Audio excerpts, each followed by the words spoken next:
Hello, everyone. Welcome to the Tim Radio Show. I'm your host, Tim Radio. This is episode number 15.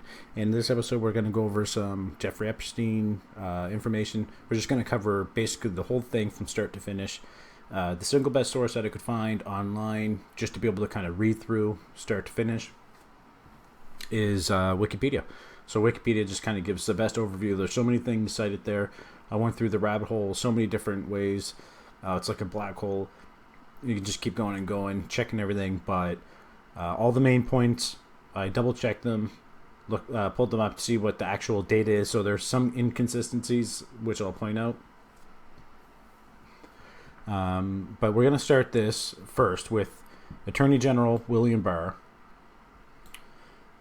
talking about after Epstein killed himself, supposedly. After he kills himself, the Attorney General, William Barr here, who was appointed by Trump, is looking at all the irregularities and problems associated with that facility that caused this to happen. So I just want to show something here, and we'll just play this. Before I begin, I'd like to briefly address news from the Manhattan Correctional Center over the weekend regarding Jeffrey Epstein. This sex trafficking case was very important to the Department of Justice and to me personally. It was. Just want to note there that he says to the Department of Justice, it's very important to the Department of Justice and to me personally. Not sure why he's throwing in. Usually they're very objective. He's the Attorney General. Usually they're not going to implicate themselves with any kind of emotion into this kind of conversation. They're just going to say what the facts are. So for him to say, and to me personally, when talking about this kind of news seems weird, you know, if you're not a victim of it or if not something, you know what I mean? So just anyway, we'll keep listening. It's important to the dedicated prosecutors in the Southern District of New York and to our FBI agents who investigated the case and were preparing it for trial. Most importantly, this case was important to the victims who had the courage to come forward and deserve the opportunity to confront the accused in the courtroom. I was appalled, and indeed the whole department was, and frankly, angry to learn of the MCC's failure to adequately secure this prisoner. We are now learning of serious irregularities at this facility that are deeply concerning and demand a thorough investigation. The FBI and the Office of Inspector General are doing just that. We will get to the bottom of what happened, and there will be accountability. But let me assure you that this case will continue on against anyone who was complicit with Epstein. Any co-conspirators should not rest easy. The victims deserve justice, and they will get it. All right, so pretty straightforward. Attorney General William Barr, that's what he's saying. Anybody who's complicit in this, we're going to come chase you down. Okay, sounds pretty good. Now,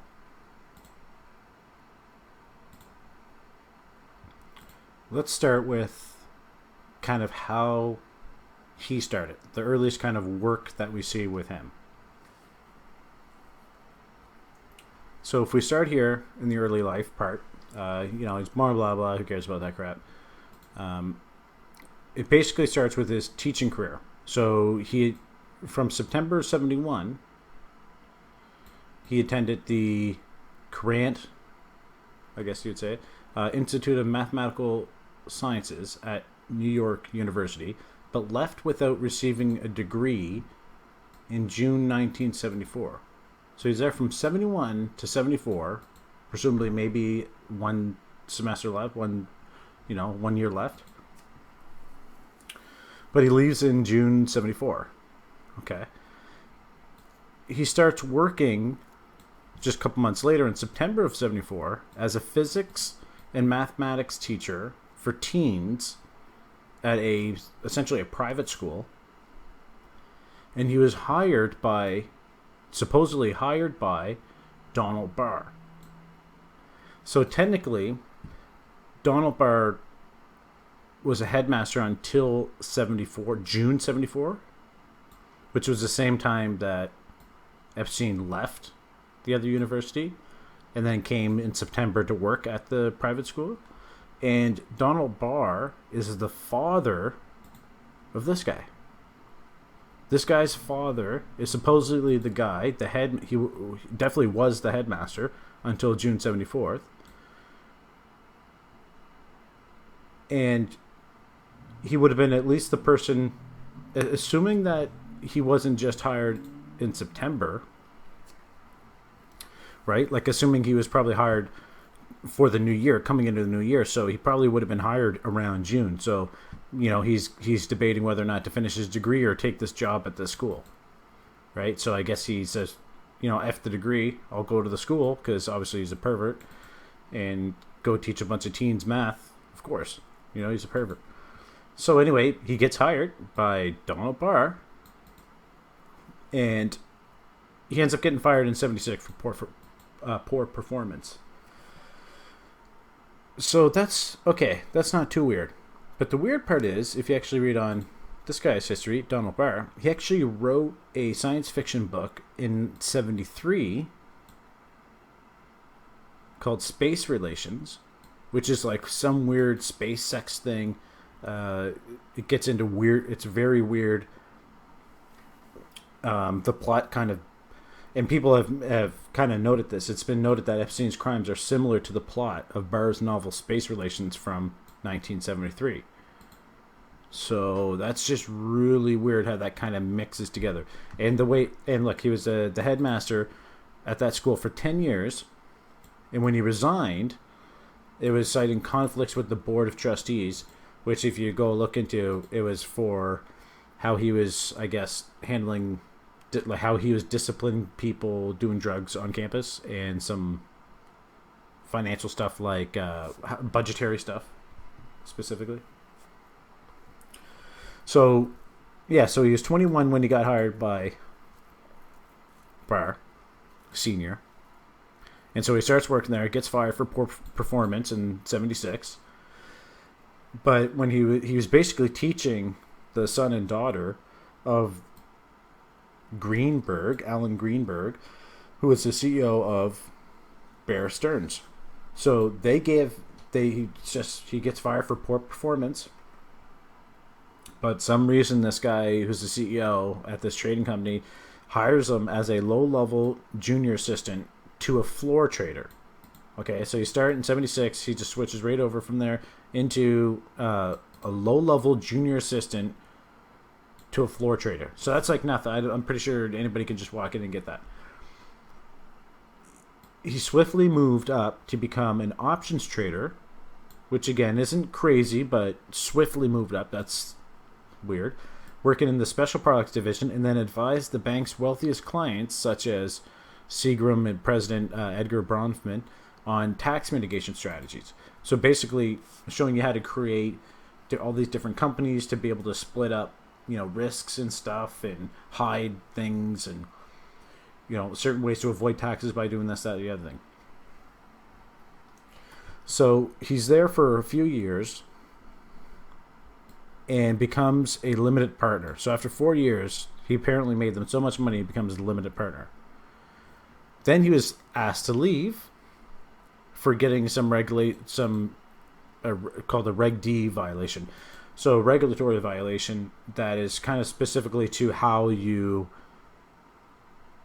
determine like what kind of taxes you pay, what kind of things you have to disclose, what you're allowed to buy and sell in terms of like securities and stuff, like stocks and options and all those kind of things.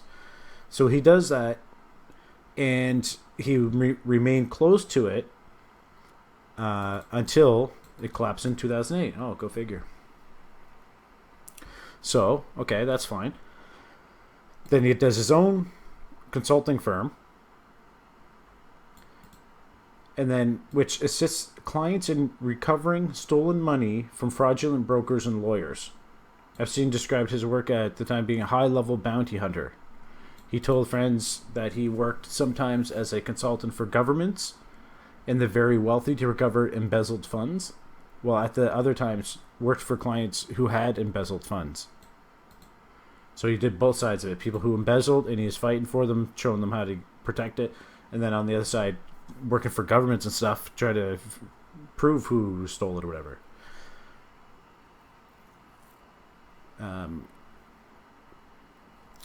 Check this out. Epstein also stated to some people at the time that he was an intelligence agent.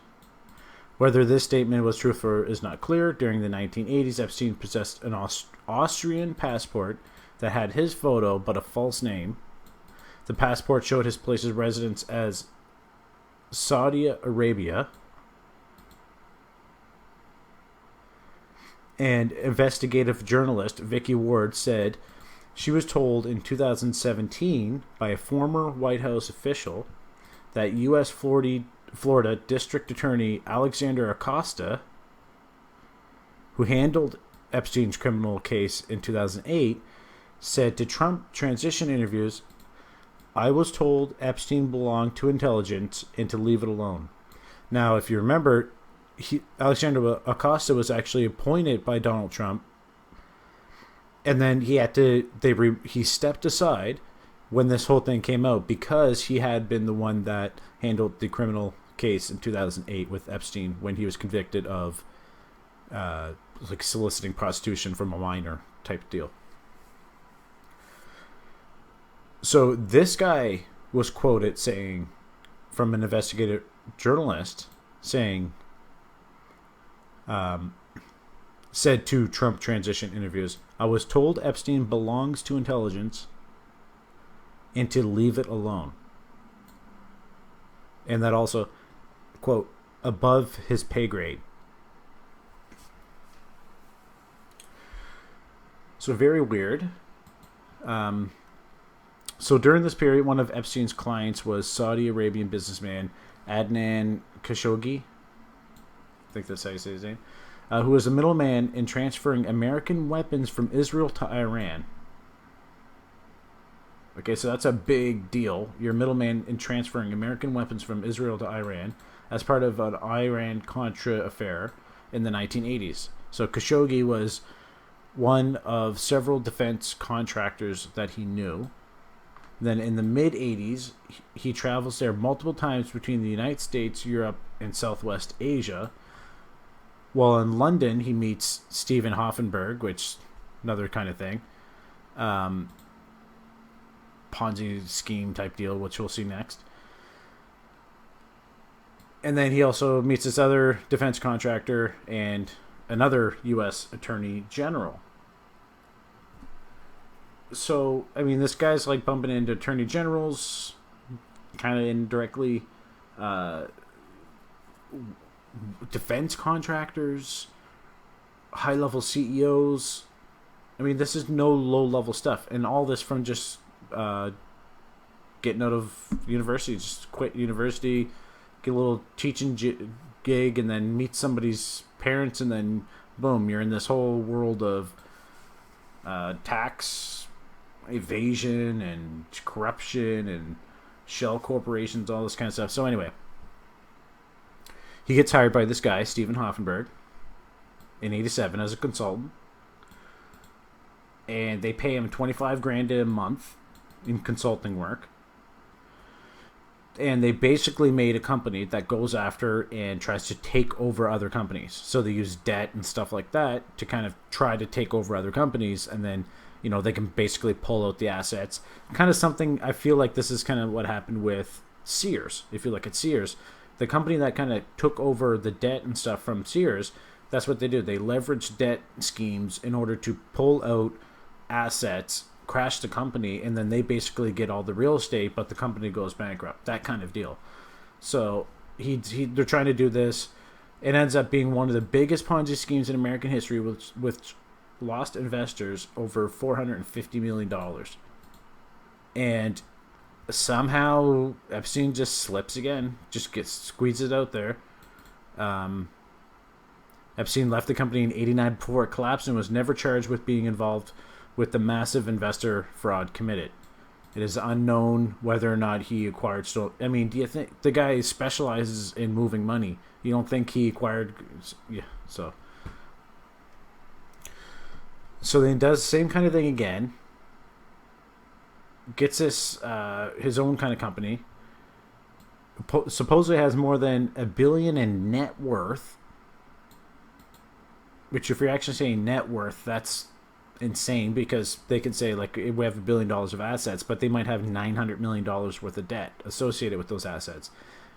It's rare to have $1 billion net, but apparently he has clients, and he manages assets of clients worth more than $1 billion net worth. So I mean, that's a ton of money that you're dealing with. So, you know, there's quite a few high level people, like the guy that created Victoria's Secret. They were big buddies for a long time. Anyway, he goes through all this crazy financial market stuff. So he starts there at school, ends up doing all this crazy. Well, I'll read this one too. By the time that Bear Stearns' fund began to fail in May 2007, Epstein began to negotiate a plea deal with the U.S. Attorney's office concerning imminent charges for sex with minors. In August 2007, a month after the fund collapsed, the U.S. Attorney in Miami, Alexander Acosta, entered into direct discussions about the plea agreement. He brokered a lenient deal, according to him, because he had been ordered by higher government officials who had told him that Epstein was an individual of importance to the government. That's insane. Why aren't they talking about this on the news? How come they're not talking about the fact that Acosta gave him a lenient deal because he was ordered by higher government officials, higher than the U.S. Attorney in Miami, who told him that Epstein was an individual of importance to the government. And then as part of the negotiations, he provided unspecified information to the Florida federal prosecutors for a more lenient sentence than was supposedly an unnamed key witness for New York federal prosecutors in their unsuccessful June 2008 criminal case against the two managers of a failed Bear Stearns hedge fund. It's just crazy, right? So basically, they say, you can't touch this guy, but, you know, get some information from him. We can use that against these other people. And Alan Dershowitz, look at that freak. I don't know. I don't really know his deal, but one of his Florida attorneys on the case told Fox Business Network, "We would have been tooting that if he had cooperated. The idea that Epstein helped in any prosecution is news to me." Well, again, it's, you know, these are kind of behind the scenes closed deals and stuff that they're doing. He obviously was some type of deep state operative. But anyway, here, we're going to get into some crazy stuff here. This is just some of it. Epstein installed concealed cameras in numerous places on his properties to allegedly record sexual activities with underage girls by prominent people for criminal purposes, such as blackmail. Okay. Ghislaine, I think is how you say it, Ghislaine Maxwell. Okay. Has her whole own situation here. So, close companion told that Epstein's private island in the Virgin Islands was completely wired for video, and a friend believed that Maxwell and Epstein were videotaping everyone on the island as an insurance policy. It was also reported that Epstein's mansion in New York was wired to extensively with video surveillance system. And so he allegedly lent girls to powerful people to integrate himself with them and to also gain possible blackmail information. According to the Department of Justice, he kept compact discs locked in his safe in his New York mansion with handwritten labels that include description young name plus name. Epstein partially confirmed that he had blackmail material when he told New York Times reporter in 2018 off the record that he had dirt on powerful people, including information about their sexual proclivities in recreational drug use.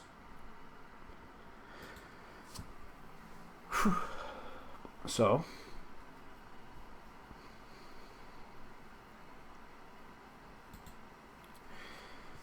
now, most people know the kind of background story of like what happened recently, like basically just paying women to massage and the kind of the blackmail story and stuff like that. Now, I want to step over for a second into the Ghislaine Maxwell, because as far as I know, nobody knows where she's at. A video image popped up of her a while ago, like this. So this is the woman that would help her procure women for Epstein. She was kind of like the assistant or whatever. This photo pops up, and then this photo pops up. Another one. So this photo here, and this photo here.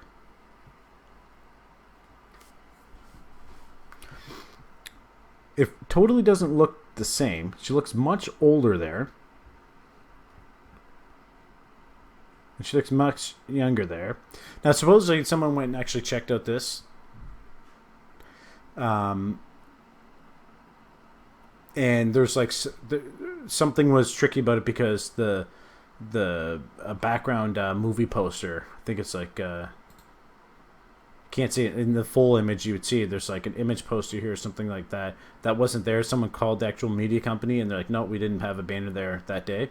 So there's something kind of messed up about that. Then also supposedly in the metadata of according to the photograph's metadata reviewed by dailymail.com, the photograph is tagged with Meadowgate. So I haven't found anything really on that. Safian is president of Meadowgate Media Investments, Inc., according to public records. The In-N-Out Burger joint picture was published by on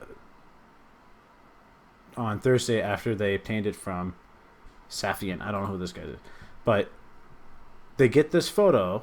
It's tagged with Meadowgate, and it says Meadowgate Media Investments, so could just be... there's something weird about that, because either he took the photo or they're planting the photo as him, because the metadata, you can change the metadata, you can edit the metadata. So the fact that it would just be tagged with Meadowgate and not anything else, not like GPS info or something like that, which usually it does, just kind of weird. So anyway, in the fact that he sent it in supposedly Thursday after obtained it from him, just seems odd. But anyway, they get this photo. Something bizarre about it, there's two shots of it like this. When you see the full photos, it's like two totally different times, different people, different angles, like this side, and then on this side, these people are there. She's looking straight at the camera. She's supposed to be hiding. Just so many weird things related to this. And they want her for questioning because she was the one helping him get all these girls and stuff. So let's take a quick look at who she is. Now, this is crazy. So she basically... So check this out. Maxwell founded the ocean advocacy group, the Terramara Project, in 2012. The organization announced the closure of it in this year, July, a week after the sex trafficking charges brought by New York federal prosecutor against Epstein became public. So this comes out a week later. She shuts things down. She's gone. Like, she's out. Her father... Now, check this out. Oh, yeah, and supposedly in that photo, she has a book open in the photo. And she's reading a book called... The Book of Honor. The Secret Lives and Deaths of CIA Operatives. She's literally reading that book on the table. This just keeps getting weird. her father. Okay. She's like one of nine kids. Okay. Her father. Gotta check out this guy. I got him here. Robert Maxwell. Okay. This is her father. So I just want to read you a little snippet here.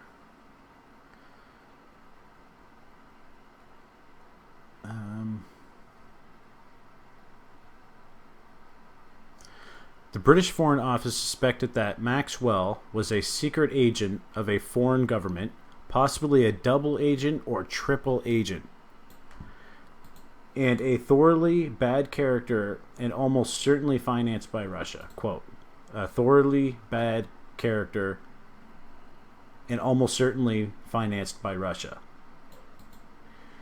He said known links to the British Secret Intelligence Service, MI6. This is the British Secret Intelligence Service. So, and this is the British Foreign Office talking about this, saying they suspected Maxwell to be a secret agent with known links to the British MI6, the KGB, and the Israeli Intelligence Service, Mossad. 6 serving and former heads of Israeli intelligence services attended his funeral in Israel, while the Israeli Prime Minister, Yitzhak Shamir, I guess, eulogized him and stated, he has done more for Israel than can today be said.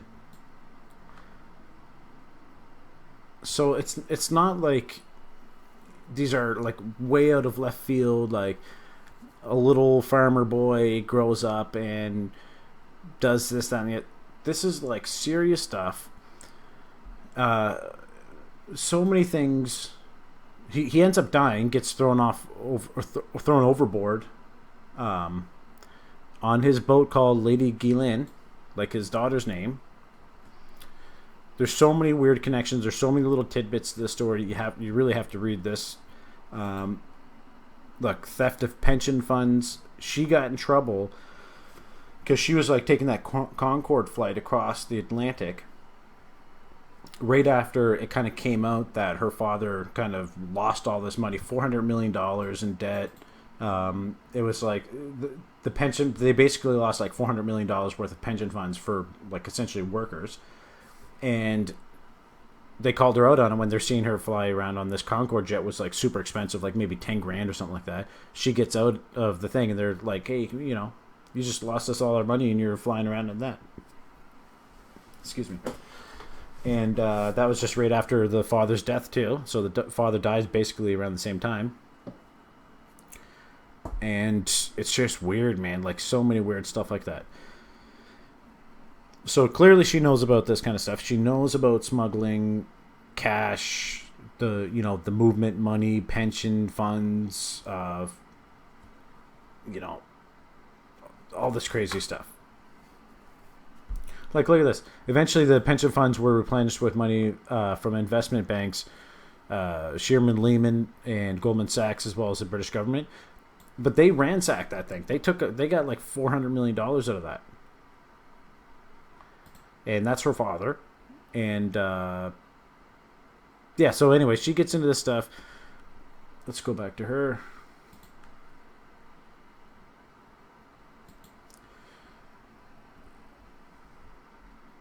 Yeah, so she has all these cases against her because of the stuff with the Epstein stuff. So, yeah, you can even see some stuff about like how they get houses and stuff. The house was purchased. Check this out. Since '97, her and Maxwell maintained residence in. Not both of them. Maxwell maintained residence in Belgravia, London. In 2000, she moved to a 7,000 square foot townhouse in New York, less than 10 blocks away from her friend Epstein. The house was purchased for $4.95 million by an anonymous limited liability company, with an address that matches the office of J. Epstein and Co. Representing the buyer was Darren Indike, who knows, which was Epstein's longtime lawyer. So it's like clearly he just gave her the house or whatever, you know. She has a yacht. She attended the wedding of Chelsea Clinton in 2010 as Wyatt's guest. She goes with this guy Ted Wyatt, the founder of Gateway Computers, so super rich dude. This was after she was with Epstein romantically. So she was with Epstein first, kind of moves on to this Ted Wyatt guy, founder of Gateway Computers, probably 100 millionaire, billionaire. She attends the Chelsea Clinton wedding as his guest. And then Maxwell helped Wyatt obtain and renovate a luxury yacht, the Plan B. It's kind of a weird name to name your boat. The Plan B, and used it to travel to France and Croatia before their relationship ended sometime around late 2010 or early 2011. In August 2019, reports had resurfaced, I guess, that Maxwell has been living in Manchester by the Sea, Massachusetts, in the home of Scott Borgenson, whoever. So, really bizarre. I want to go over this for a second, jump back to the Epstein part. Check this out. Then the palace found out that we had her whole allegations about Prince Andrew, and the palace found out that we had her whole allegations. So this is like 2017. This is all right. No, so I think this clip was earlier this year. But she's talking that she had this story like 3 years ago. So 2016, 2017-ish. She's saying she's mad that this is all coming out. She had the story like 3 years ago. All this information, but they spiked the story. And she says this. The story. Then the palace found out that we had... How did the palace find out you had some story that supposedly is totally false? Like, why would they care if they're going to have some tabloid thing or something like that?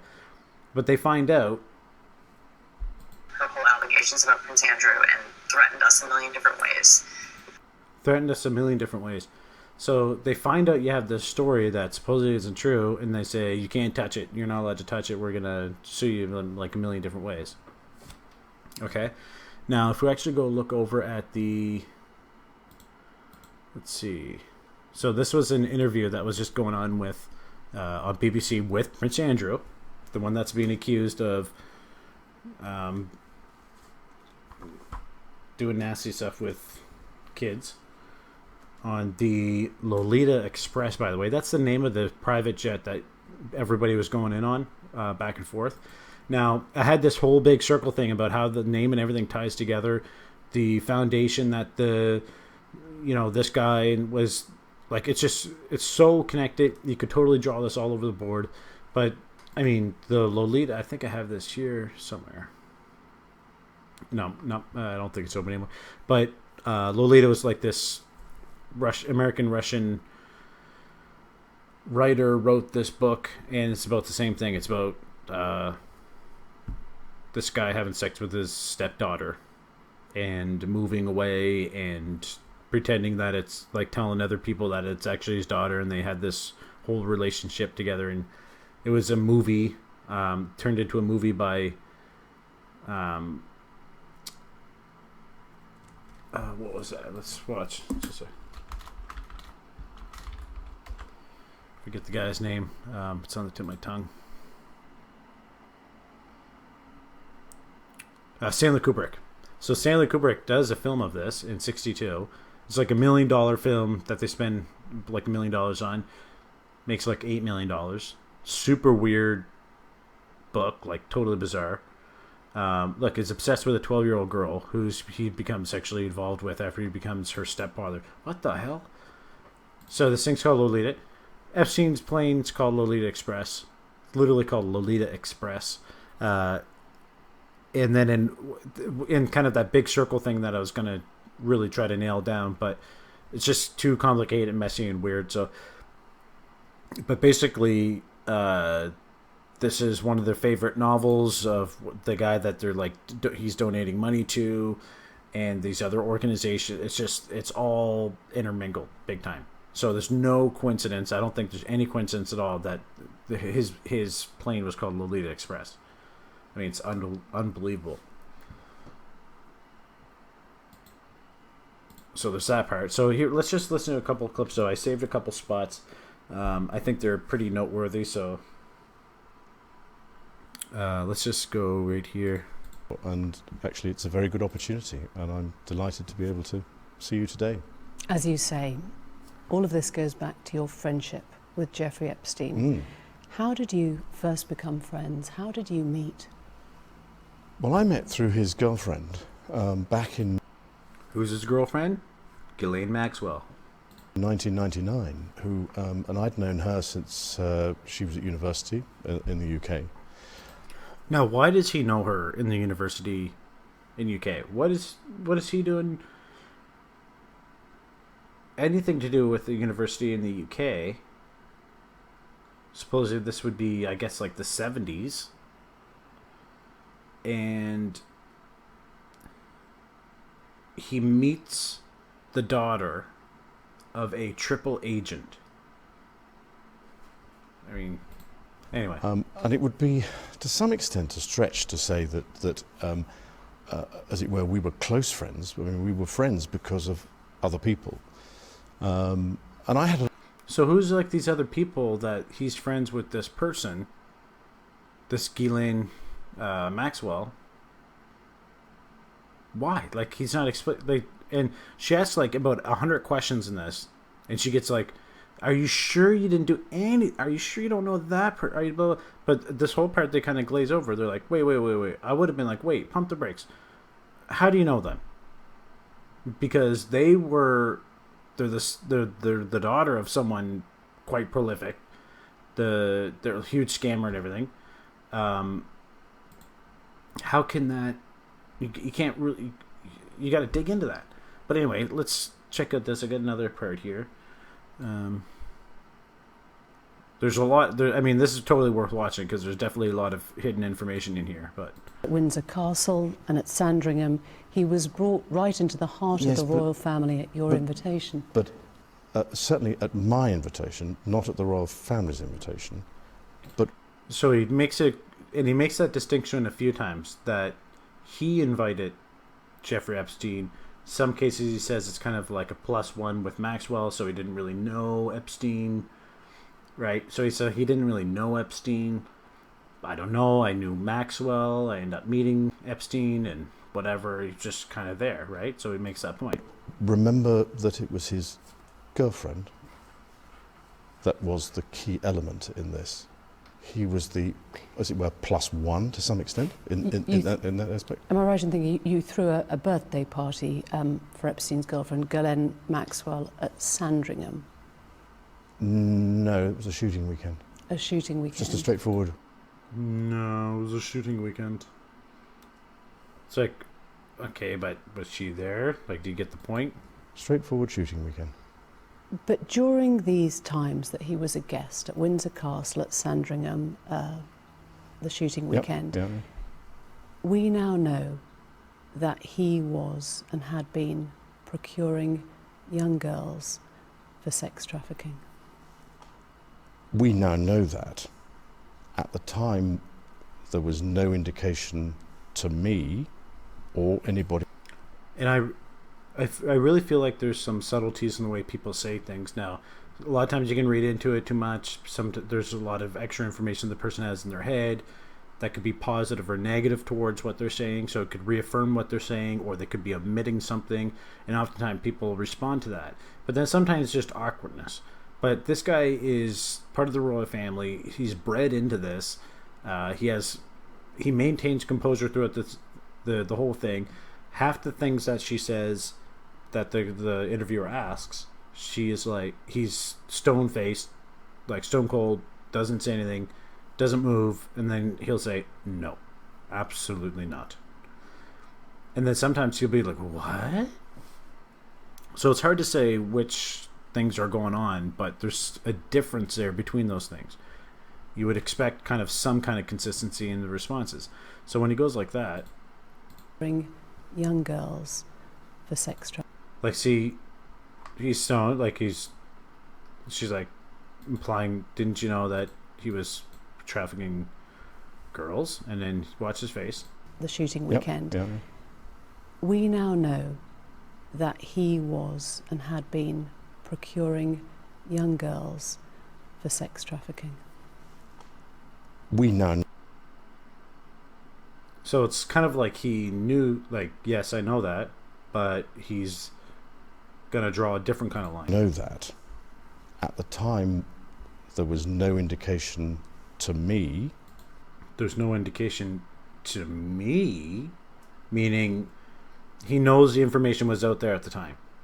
Now, whether or not he knows, like it, yeah, well, I'm not going to read into it too much there. Or anybody else, that was what he was doing. And certainly, when I saw him either in the United States, when I saw him in the United States, or when I was staying in his houses in the United States, there was no indication, absolutely no indication. And if there was... Now, check, this is really important. So he starts saying, like, wait, what? You know, like... Girls for sex trafficking. So it's almost like he's recognizing right here. Like, he's like, shit, yeah. Well, no, actually, technically I couldn't have known because it wasn't in the newspapers yet. So that's what is kind of going through his head. He's like, I know. But it's, oh, wait, no. See, I couldn't have known. Yeah, see, I couldn't have known. And he does that a couple times in this interview. He basically says, oh, I couldn't have known, even though what he's saying, the reason why he's saying it couldn't have happened or whatever, is something that it's just him saying. It's not something that you can corroborate somehow. So it's like, oh, well, it's unknown to me. I didn't know. That could have been out there, but I didn't know this. Like, okay. So ABC gets a story about it, and the palace spikes it, but you don't know about this when you're actually meeting the guy who is the boyfriend of a known daughter of a known embezzler, like thief and triple agent, and you just happen to know her, nothing about this other guy. I mean, come on. We now know that. Yeah, we now know that, right, Paula? But there was no SPCC's full stop camp, no indication. And if there was, listen to this. This is so bizarre the way he tries to pivot this. He messed this up. absolutely no indication. Absolutely no indication. And if there was, that's so stupid. Like, he should have just shut up, man. Stop talking. you have to remember that at the time, I was patron of the NSPCC's Full Stop campaign. So He was the... What? What were you part of? No indication.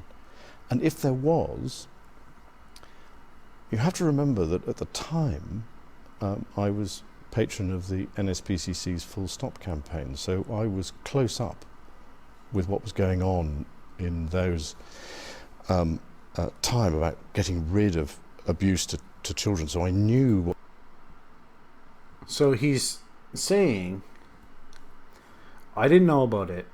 And even if there was something to know about, I would have known because I was, whatever he said, ambassador or something, with this NSPCC, the National Society for Prevention of Cruelty to Children, NSPCC. So it's an organization, they signed on to it. He's part of this. He's pushing this. At the same time, he's hanging out with a child sex trafficker. And he's going to use this as a reason of why he couldn't have known about it. He couldn't have known about this because he was part of this kind of group. Now, this kind of has its own issues, this organization. They're quoted somewhere in here in this Wikipedia page here, just trying to find it, that they had virtually little or no effect at all for like the $200 million that they raised. They had like virtually no effect on saving any kids at all. And in fact, they even said, people had all these complaints and stuff, that it was kind of getting social services to respond too quickly, and they're advocating for separation of the children from the parents, so that if there was some kind of case, that the parents weren't allowed to see the kids at all. So like pushing for these weird little things, like saying like, oh, we're for kids, but then doing this kind of weird stuff, and then not really being able to show what they've done for it. And of course, Prince Andrew was one of the people to sign on to this, so it's kind of odd, kind of coincidental that the same time that you're hanging out with a convicted pedophile is the same time that you are signed up to stop pedophiles. And then you're saying, well, I would have known because I was so involved in this. I would have known because I knew what to look for. What the things were to look for, but I never saw them. So you would have made that connection because you stayed with him, you were a visitor, a guest on many occasions at his homes, and nothing struck you as suspicious? Nothing. During that whole time? Nothing. Okay, so they said, like, they have pictures of the inside of his place, of his houses, where there's, like, nude art everywhere, including of underage girls. So there's actually nude art in his house. Even just like paintings and stuff of like weird family looking things and just a whole bunch of bizarre stuff. Just for the record, Look at those eyelids go. Suspicious? Nothing. During that whole time? Nothing. Just for the record, you've been on his private plane? Yes. You've been to stay on his private island? Yes. See, when he says something straight, he does that. Yes. Right? He doesn't look off. He doesn't think about anything else. The question doesn't conjure up any other additional information where it's like, did you ever go to the island and do this? And he has to like think about like, well, I went to the island, but I didn't do that. Or I went to the island, I did that, but I can't say I did that. Like, so it's a very different reaction when he does that. Just for the record, you've been on his private plane? Yes. You've been to stay on his private island? Yes. You've stayed at his home in Palm Beach? Yes. You've visited Ghislaine Maxwell's house in Belgravia in London? Yes. So, in 2006, in May, an arrest warrant was issued for Epstein for sexual assault of a minor. Yes. In July, he was invited to Windsor Castle to your daughter Princess Beatrice's 18th birthday. Why would you do that? Because I was asking Ghislaine. But even so, at the time, I don't think certainly I wasn't aware when the invitation was issued what was going on in the United States. And I wasn't aware until the media picked up on it, because he never said anything about it. He never discussed with you the fact that an arrest warrant had been issued? No. I mean, why would you mention it, really? So he came to that party. Hey, by the way, I got an arrest warrant on me. I'm a convicted pedophile. I'm going to jail. But they're going to let me go because I'm a secret CIA operative. But don't tell anybody. Knowing police were investigating him. Well, I'm not quite sure whether was it police that were... I don't know. You see, this is the problem. It was the Palm Beach police at the time. But I mean, I'm afraid, you see, this is the problem. Is that an awful lot of this was going on in the United States, and I wasn't a party to it, and I knew nothing about it. In 2008, he was convicted of soliciting and procuring a minor for prostitution. He was jailed. This was your friend. How did you feel? And this is the case that I mentioned earlier, where the U.S. attorney let him off because, quote, well, I'm not going to quote, I don't have it here, but that,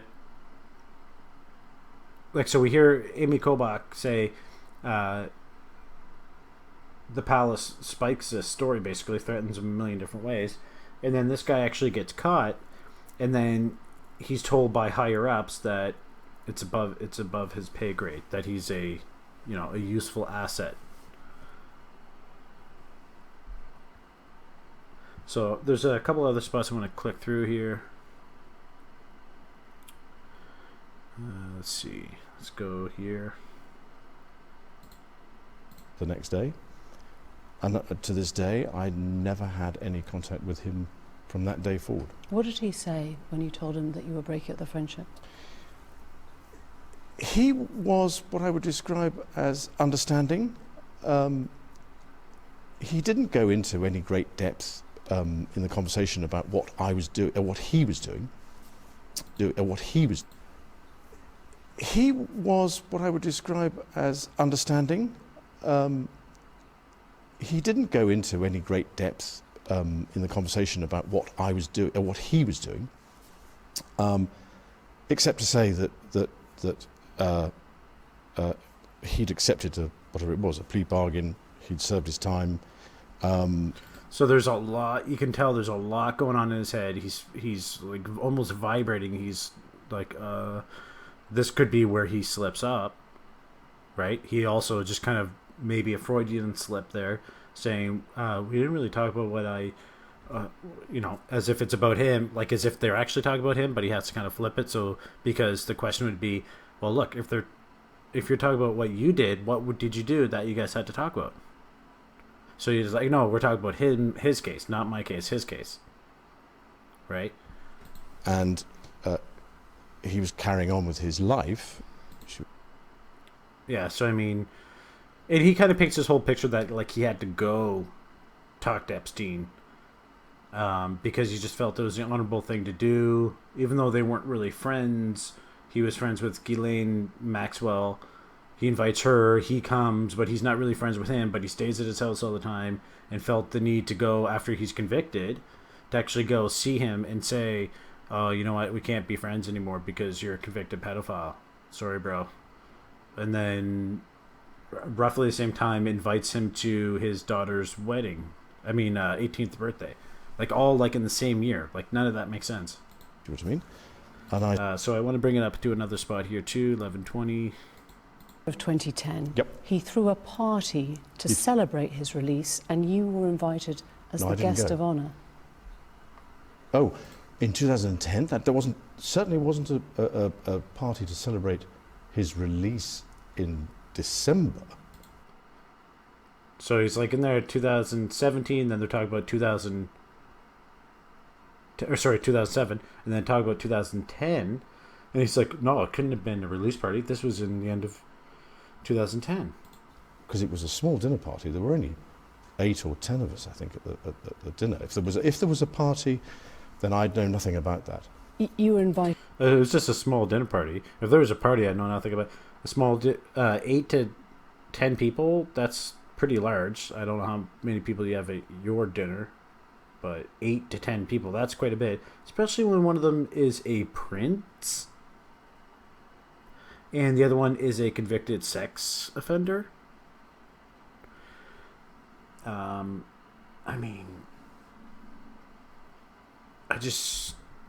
Invited to that dinner as a guest of honour.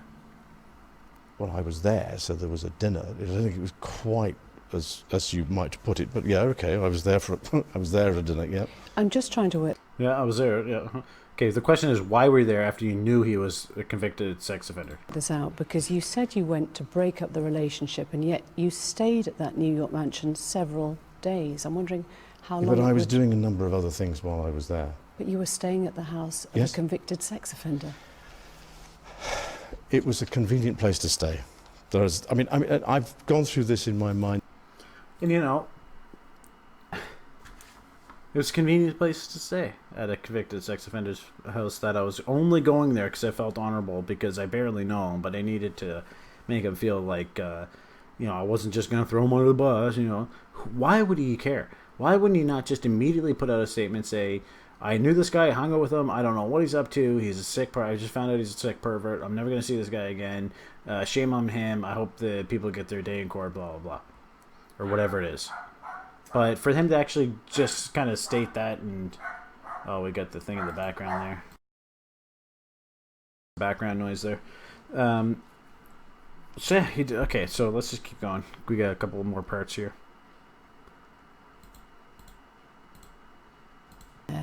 Getting a foot massage from me. Make any comment? I really don't know. Another guest was John Brockman, the literary agent. Now, dun dun. Look at that. That's pretty suspicious. Another guest was John Brockman, the literary agent. Now, John Brockman. John Brockman. This guy here.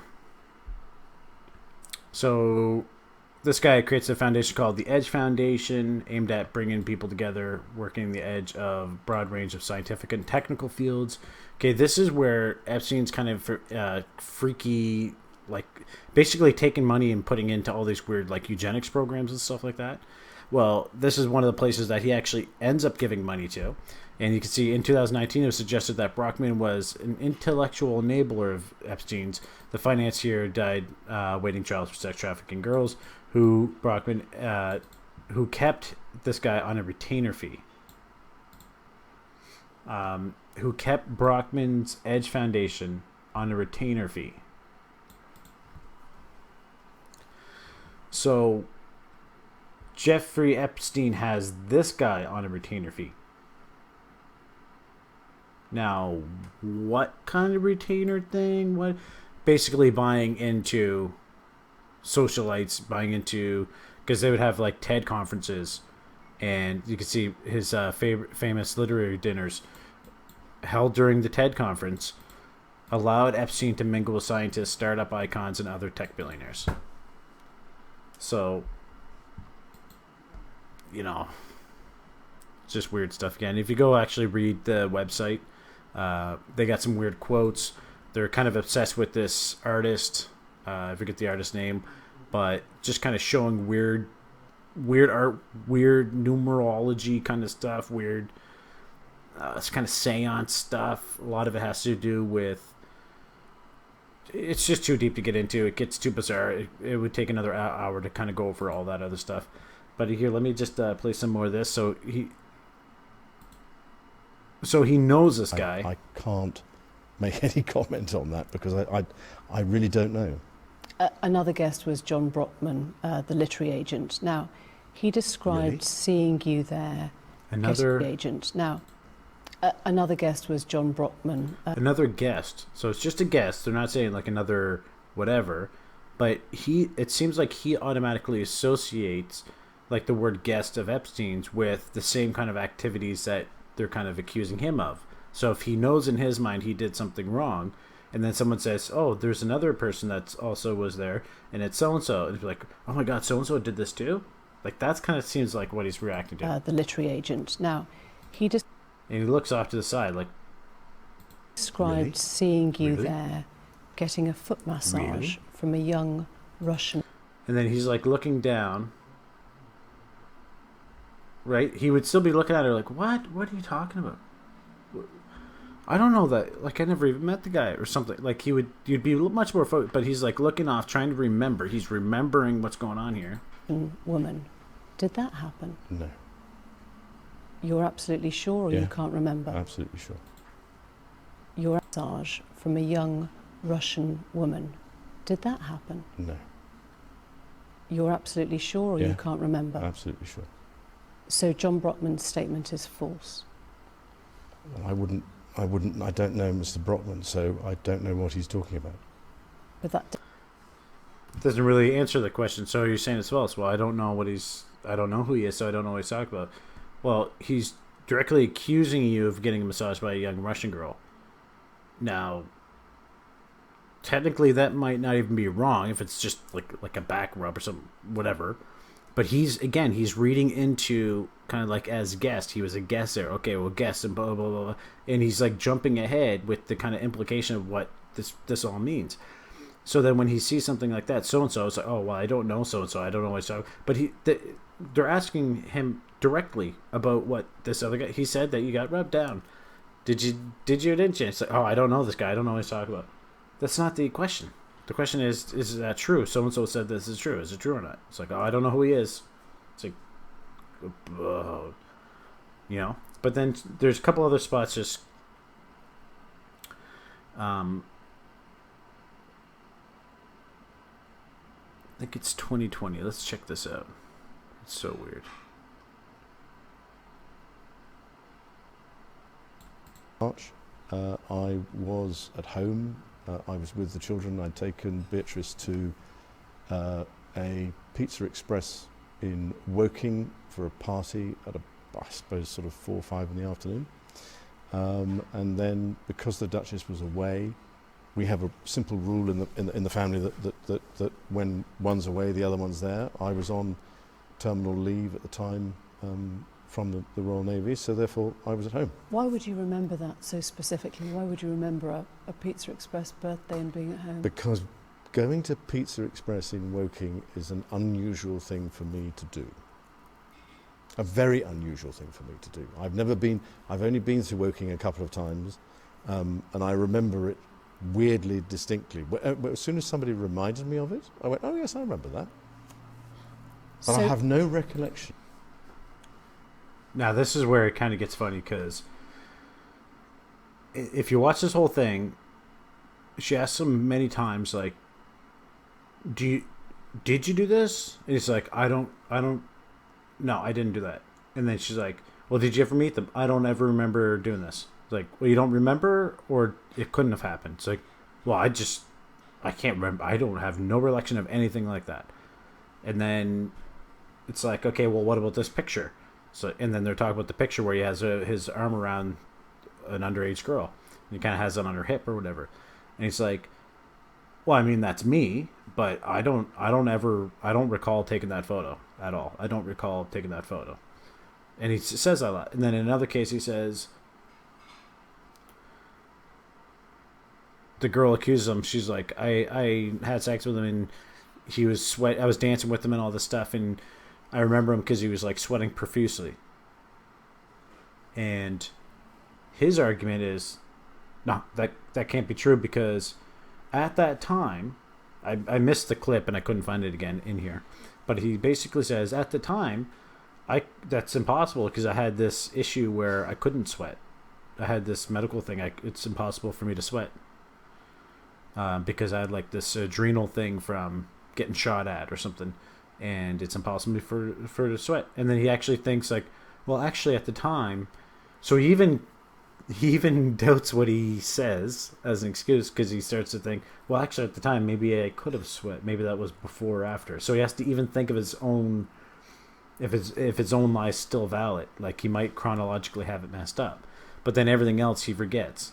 So he remembers going to this pizza place, someone mentions it, and then he remembers, I totally forgot about it until someone mentioned it, going to this pizza place with his kids or whatever, so he couldn't have met that girl at that time, the date that she said that he did something, whatever. So it's like, July 10th, 10 years ago, where were you? And they're like, oh, I don't know. And then someone's like, oh, you went out to that crazy pizza place.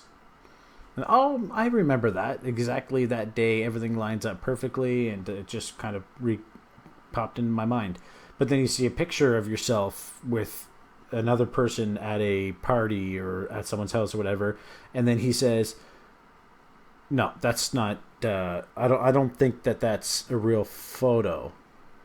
I can't, or no, he didn't say I don't think it's real. He's like, I don't think that anyone's been able to prove that is not doctored with.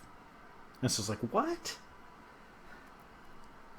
Like, it's basically implying that it could have been doctored. And then he goes on to say, well, that photo can't be real anyway, because that's the upstairs. And then it's like, the upstairs? It's like, yeah, that's the upstairs. The downstairs, I was never upstairs. It's like, well, how the hell do you know it's the upstairs? He's like, I was only ever downstairs. I was never upstairs, so that's me in the photo, but I can't say for sure that photo was taken the way that they said it was. And it's like, what? But then in the other, like we saw earlier, the whole house was rigged with pictures. Because then he even defends it, saying, and look, I'm in the family. We have strict rules about how we take photos and stuff like that. Anytime, we take photos, I'm very whatever about it, so public displays of affection even would be, improper. So it's like, basically everything that they ask him about, he admits and then slightly deflects with just the purpose of like not overtly lying, but by constantly saying, "Oh, it couldn't have been true because of this." No, that's not. I don't think that photo might not be real because that's the upstairs. I was never upstairs. It's like, what? That doesn't make any sense. That it's more likely that you didn't see the photo being taken because the place was rigged with cameras. That's more likely than it is, you're in the house but never upstairs. But you know what the upstairs looks like and you can identify it in the photo. I mean, come on. You would just say, I don't even know where that is. It's like, well, it's in the house. So like, I've never seen that room in my life. I don't know. It's like, well, it's upstairs. Like, well, there you go. I've never been upstairs, so that's why I don't know about it. Oh, okay. See, that would be a train of logic that would actually make sense. But he knows this information and he's just hiding it. For the record, is there any way you could have had sex with that young woman or any young woman trafficked by Jeffrey Epstein in any of his residences? No. And without putting too fine a point on it, this is a really weird one. if you're a man, it is a positive act to have sex with somebody. You have to take some sort of positive action. And so if you have sex with someone, it's a positive act. You got to take some sort of positive act. What the hell is he talking about?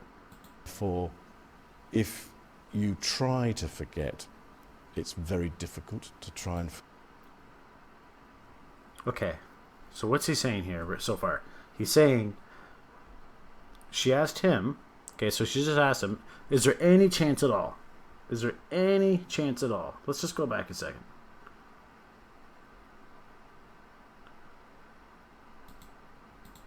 For the record, is there any way you could have had sex with that young woman or any...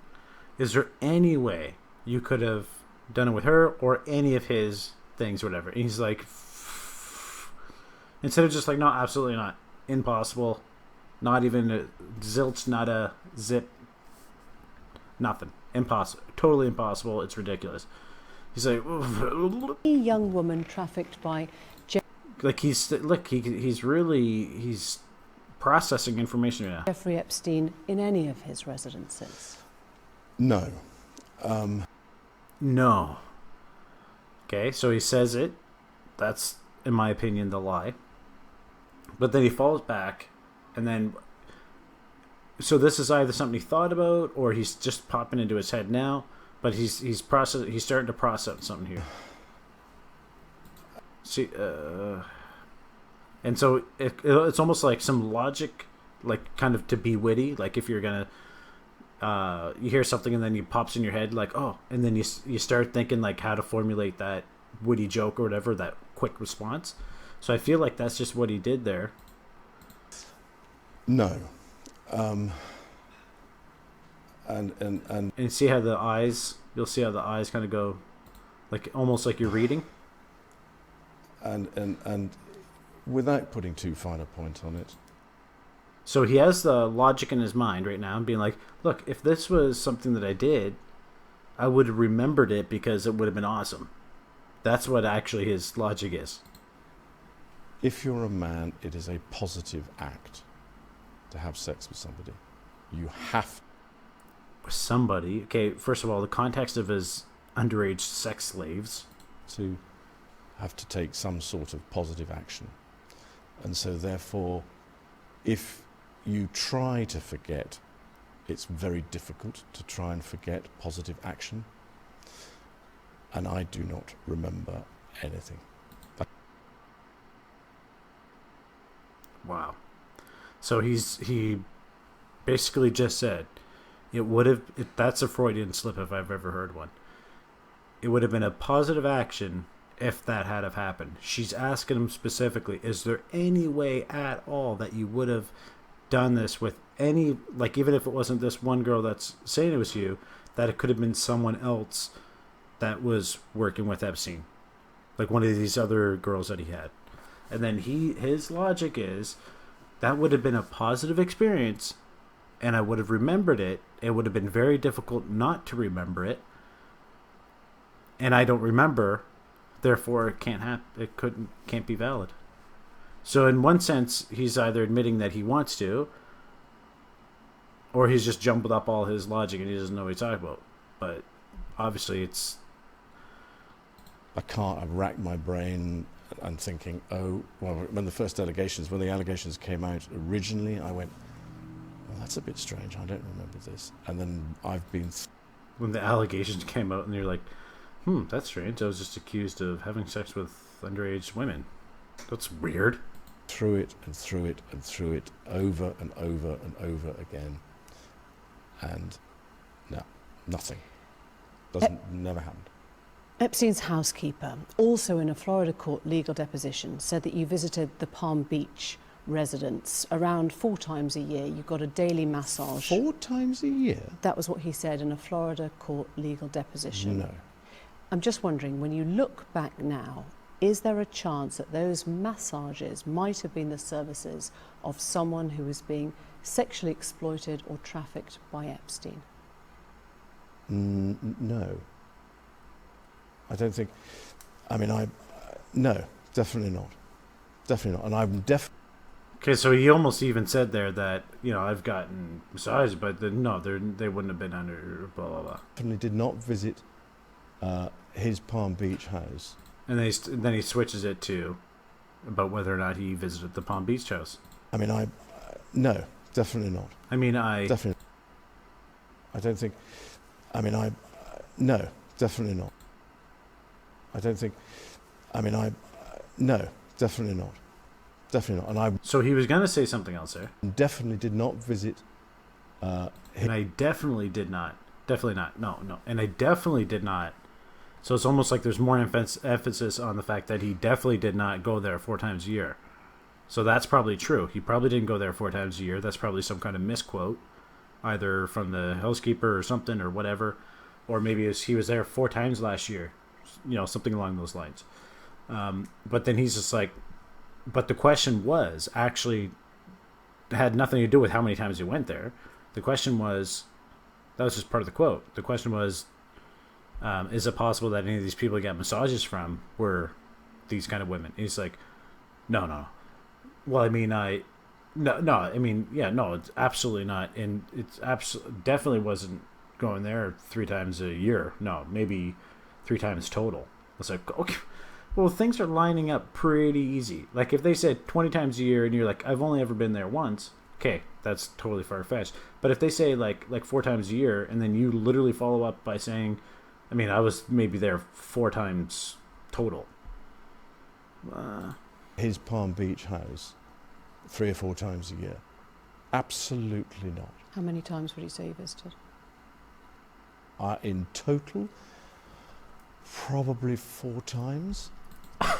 So, come on, man. Worst interview ever. So I'm going to leave the rest of that. It's taken pretty long here, so tons of stuff. There's so many holes in this thing. It's crazy.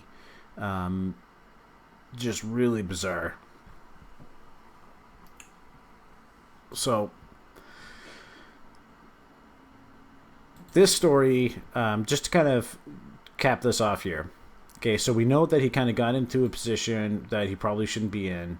He's most likely an agent himself. This Maxwell person's obviously an operative as well, probably with other governments. So probably the British MI6 kind of thing. And Epstein was the American counterpart. So this was actually something that they've done many, many times. They've had the British spy and the US spy working together, but then that's where you get the whole double, triple agent thing because, someone convinced, like, hey, look, you're on that side, but you do this for me, quid pro quo, like, in the serious sense. But it's crazy. Look at this. 34 confirmed.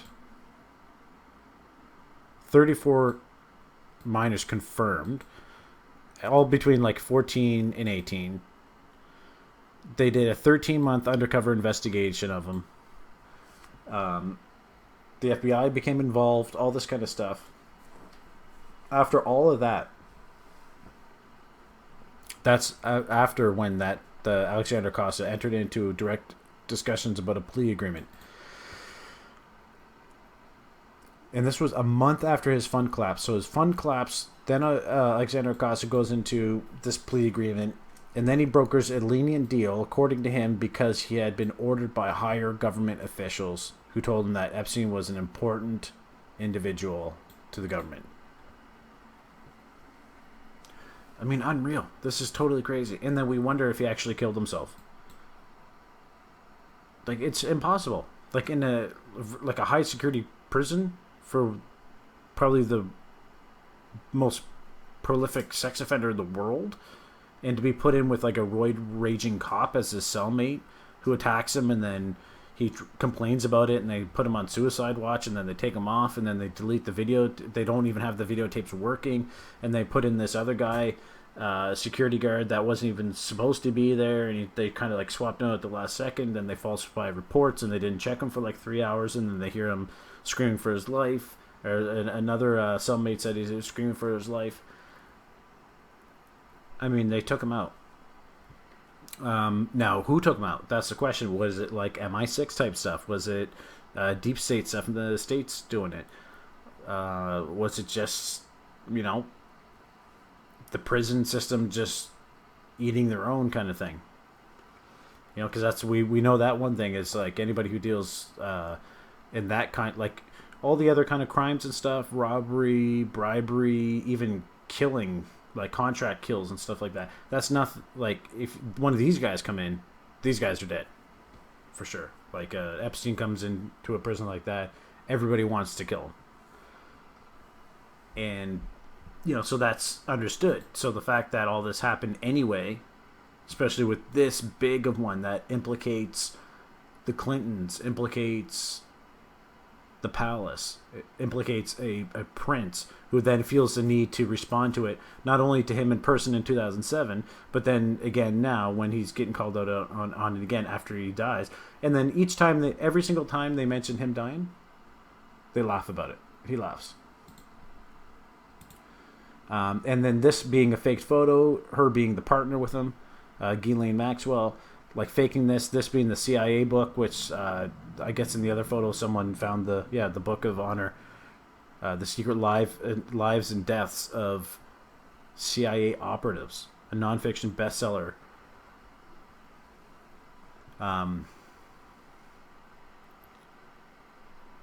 Just unreal.